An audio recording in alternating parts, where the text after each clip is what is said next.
Hoy estamos celebrando la solemnidad de la Santísima Trinidad. Es la manera, es el concepto que utilizamos nosotros los cristianos para definir nuestro Dios, Padre, Hijo, Espíritu Santo. Lo conceptualizamos con este término de Santísima Trinidad. En esta solemnidad de la Santísima Trinidad hemos leído el Evangelio de San Juan en el capítulo 3, versículo del 16 al 18. Vamos a analizar unos elementicos que nos presenta este texto de San Juan, que se nos dará como relevancia para nuestra fe cristiana católica. Aquí dice: tanto amó Dios al mundo, tanto amó. ¿Por qué Dios ama? Dios, como ser eterno, ama. Quiere decir que si Dios ama es porque su esencialidad es amorosa. Cuando uno dice que Dios amó o Jesús refleja que Dios nos ama, es porque la esencialidad de Dios es amor. La otra pregunta que nos hacemos es: ¿y por qué Dios es amor? Entonces la gente va a decir: Dios es amor porque nos ama. Error. Cuando nosotros decimos que Dios es amor porque nos ama, estamos reforzando una idea muy peligrosa que hoy pulula en muchos pensamientos de personas cultas, que dicen que nosotros no somos creación de Dios, sino que somos producto de una evolución. Por ende, si decimos que Dios es amor porque nos ama, nos van a decir estas personas que no son muy aficionadas a estas ideas religiosas, y nos van a decir: entonces, cuando los seres humanos no existíamos, Dios ¿a quién amaba? Mire, ahí nos ponen como un demonio en agua bendita. Sí, Dios nos ama. Cuando nosotros no existíamos, ¿a quién amaba Dios? Y como de pronto nos van a ver vacilantes, van a creer o van a reafirmar que la idea de Dios es una idea personal, que es una idea humana, en el cual se enfrenta a el fracaso de la muerte. La muerte es ausencia de toda posibilidad, y el hombre ante la muerte pues se siente impotente, y se ha creado en su capacidad imaginativa un mundo alterno y una deidad que le cumpla esas satisfacciones de no terminar su vida con la muerte. Por eso, cuando decimos Dios es amor y estamos hablando sobre la esencialidad de Dios como amor, tenemos que basarnos en lo siguiente: Dios no es amor porque nos ama. Dios es amor porque es un Padre que se proyecta en la eternidad sobre su Hijo. Ven, mire cómo la cosa ya va cambiando. Dios no es amor porque me ama, sino que Dios es Padre que se proyecta sobre su único Hijo, y ese único Hijo se proyecta sobre su Padre, y ese amor siempre es fructífero y surge la persona del Espíritu Santo. Eso fue lo que nos reveló Jesús. Jesús nos reveló que Dios es Padre porque tiene un Hijo, ese Hijo se proyecta en el Padre, y esa realidad del Padre y del Hijo se proyectan sobre el Espíritu Santo, constituyéndose en personas. Para poder captar el concepto persona, utilicemos la definición que hoy maneja la psicología. Persona es todo aquel que resuena en el otro. Eso es lo que se maneja hoy como persona. Persona es todo aquel que resuena en el otro. Cuando una persona no resuena en el otro, es un individuo. El individuo es un ser cerrado. La persona influye, afecta la realidad del otro en su intimidad. Entonces, el Padre, el Hijo y el Espíritu Santo son personas porque el Padre se proyecta sobre el Hijo afectándole su realidad, y el Hijo se proyecta sobre el Padre afectándole su realidad, y estos al Espíritu Santo. Por eso aquí ya tenemos un primer elemento. Dios es es amor no porque nos ama, Dios es amor porque entre ellos mismos existe una comunidad amorosa. El Padre ama al Hijo, el Hijo ama al Padre, y el Padre y el Hijo procede del Espíritu Santo. Primer concepto. Luego ahí no le estamos dando ninguna apertura a esas ideas hipotéticas que hoy se lanzan tan abiertamente y que se creen que son verídicas, donde la misma ciencia ni siquiera le da una solidez a eso, sino que la ciencia dice posiblemente, tal vez procedemos de eso y aquello, pero la gente empieza a tomar esas hipótesis como algo absoluto, y es donde caemos en esos errores. Primer concepto entonces, para nosotros Dios se refleja, o Jesucristo nos ha reflejado a Dios amor, porque en su esencialidad es amoroso, porque el Padre se proyecta sobre el Hijo y el Hijo se proyecta sobre el Padre, y de ambos procede el Espíritu Santo. Ahora miremos esto. Tanto amó Dios al mundo que entregó a su único Hijo para que por medio de Él se salve. Ese es otro elemento que tenemos que tener mucho cuidado. La relación del Padre hacia nosotros no es una relación directa, es una relación a través del Hijo. Mire que aquí no dice, tanto amó Dios al mundo que lo salvó. Ahí no dice eso. Ahí dice, tanto amó Dios al mundo que le envía a su Hijo para que se salve a través de. Luego la salvación del mundo está en el Hijo. Luego es en el Hijo donde la creación tiene sentido. Es en el Hijo, por el Hijo, para el Hijo y en el Hijo donde toda la creación tiene sentido, más ustedes y yo, que gracias al bautismo somos considerados hijos de Dios. Ese es otro elemento que miramos de este texto de Juan 3, 16, 18. Y ya para terminar, el último elemento, dice, para que todo el que crea en Él, es decir, en el Hijo, tenga vida eterna y nadie perezca. Porque Dios no envió a su Hijo, mire eso, al mundo, envió a su Hijo al mundo, o sea, el mundo es un tercer elemento, se reconoce el mundo a través del Hijo, para condenar el mundo, sino para que el mundo se salve por su Hijo. ¿Qué sucede?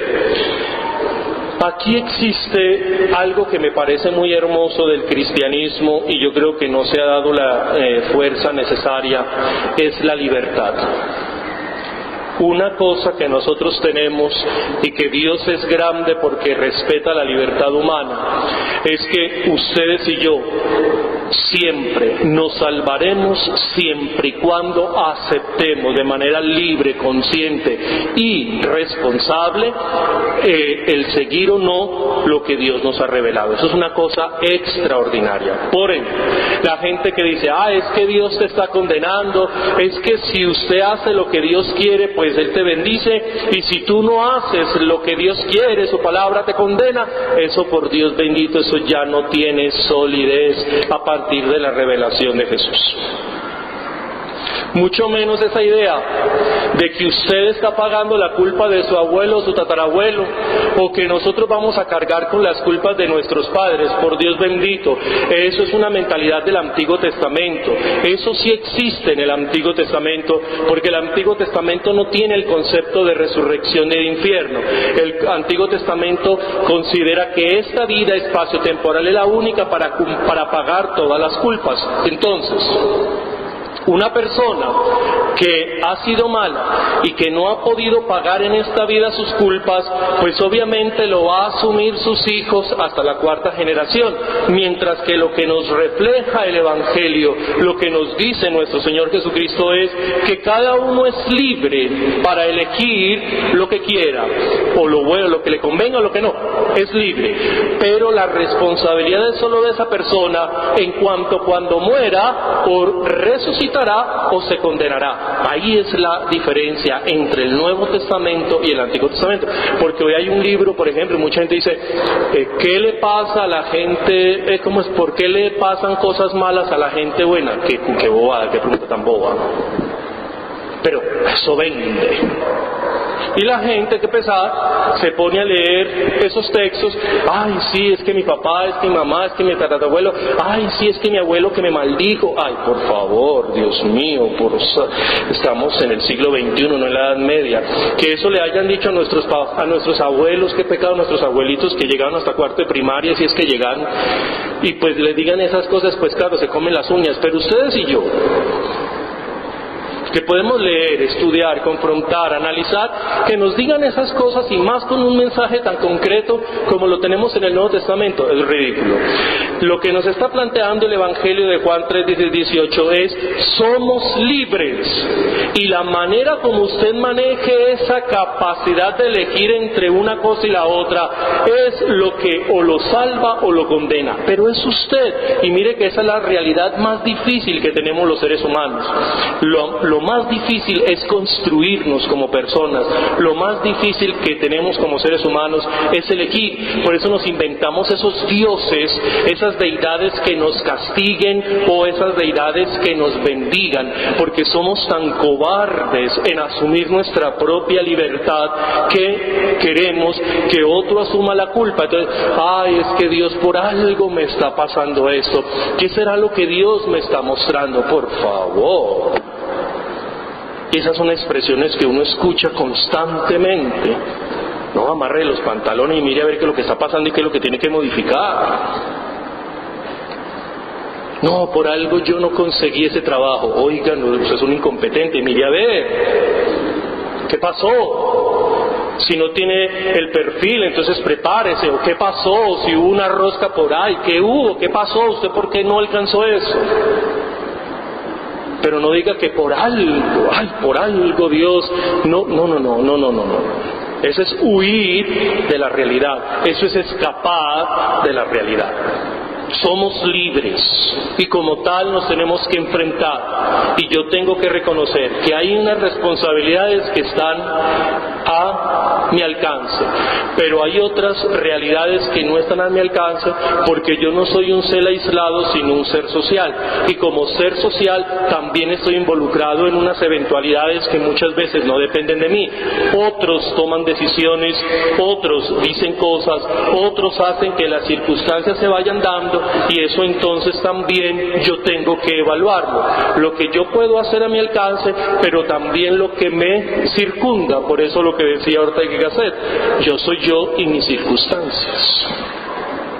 Yo tengo que analizar lo que yo puedo hacer, pero también el medio que tengo para poder desarrollarme como tal. Y esa es la libertad. ¿Y qué nos propone Dios? Una cosa maravillosa. Si usted quiere que vivamos la libertad, la vivimos juntos. ¡Qué hermoso eso! Es decir, usted es un ser libre. Si usted me permite acompañarlo en su elección, yo lo acompaño. Eso es lo que nos está diciendo Juan 3, 16, 18. Pero si usted quiere caminar en la oscuridad, hágalo.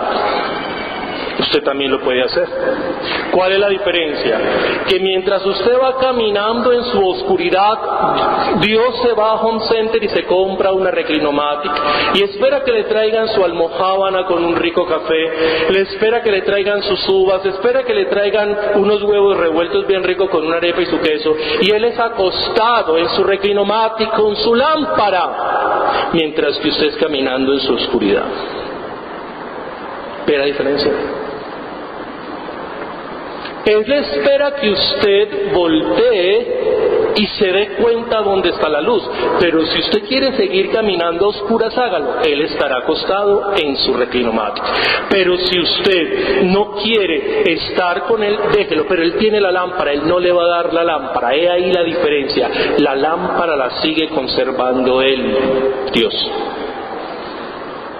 ¿Cuál es el problema? Que de pronto, cuando ya estamos avanzados, cuando ya nos dimos cuenta que la vida es un fracaso, que hemos perdido las mejores oportunidades, que no hemos sabido tomar correctas decisiones, que no tenemos unos imperativos categóricos, como diría Kant. Hay que manejar en la vida unos imperativos categóricos, que de pronto no hemos sabido orientar nuestra existencia y giramos nuevamente y vemos que la luz estaba por otro lado. De pronto ya no tenemos la fuerza para regresar. Y lo más horrible es que Dios no se va a parar de su reclinomat. Él se quedará acostado. Usted fue el que decidió irse, regrese. Duro. Usted fue el que se quiso ir, regrese. Yo ya hablé a través de mi hijo. Yo ya dije lo que tenían que hacer. Si usted no le pareció, tranquilo. Eso no hay ningún problema. Ya hablé, ya indiqué cómo eran las cosas y lo hice a través de la crucifixión de mi hijo. ¿Ve la situación? O sea, aquí la situación es complicada hacia nosotros, porque Dios, digámoslo así, se está lavando las manos. Lo que a usted le pase o le deje de pasar es solo responsabilidad suya. Porque yo ya le dije qué es lo que tenía que hacer. Pero si no le parece, haga lo que quiera. Entonces nos puso como, no le podemos echar la culpa a Dios. Pero porque Dios me castiga, a mí no me venga con ese cuentecito, diría Dios. Usted hizo lo que le da la gana, yo ya hice lo mío. Ahora, si usted quiere que yo lo acompañe, sintonicemos, escuche esto, sintonicemos nuestras ideas. Él no quiere que le obedezcamos como borregos. Él lo que quiere es que le escuchemos su propuesta. Y al escuchar su propuesta, coordinemos la idea de Él con las ideas nuestras, estén en sintonía y podamos caminar. Mire, muy diferente eso. No es que usted esté de acuerdo con Dios o no, eso a Él es lo que Él lo está invitando a que coordinen las ideas, dialoguen, se confronten y al confrontarnos con las ideas de Dios podamos tomar las mejores decisiones. Eso es todo lo que Él propone. Él no quiere que le obedezcamos, Él no quiere que usted haga algo porque Él lo dijo. Eso es lo que Dios más le choca, es que nosotros hagamos las cosas porque si no entonces me va a tirar a la paila moche, me va a poner un diablo rojo para que me eche la nalga. No, lo que Dios quiere es capte lo que yo he propuesto y ante esa realidad decida si lo que yo le propongo usted le parece o no. Y si no le parece, discútalo. También una cosa que le fascina a Dios es pelear con uno. Eso es una cosa que a Él le fascina. No sé si Él estudió Derecho, pero le fascina pelear. La cosa es que nosotros también tenemos que saber pelear con Dios. Hay que saber pelear con Dios, porque a Dios le fascina la confrontación. ¿Y por qué? Porque en la confrontación se aclaran las ideas. Por eso lo que nos está diciendo este texto es un reto grandísimo. Somos libres para tomar la decisión que querramos. Y solo Dios está diciendo, si usted quiere yo lo acompaño, lo ilumino y lo oriento. Si usted quiere caminar solo, amiguito, hágalo, pero asuma las consecuencias. El Señor esté con vosotros.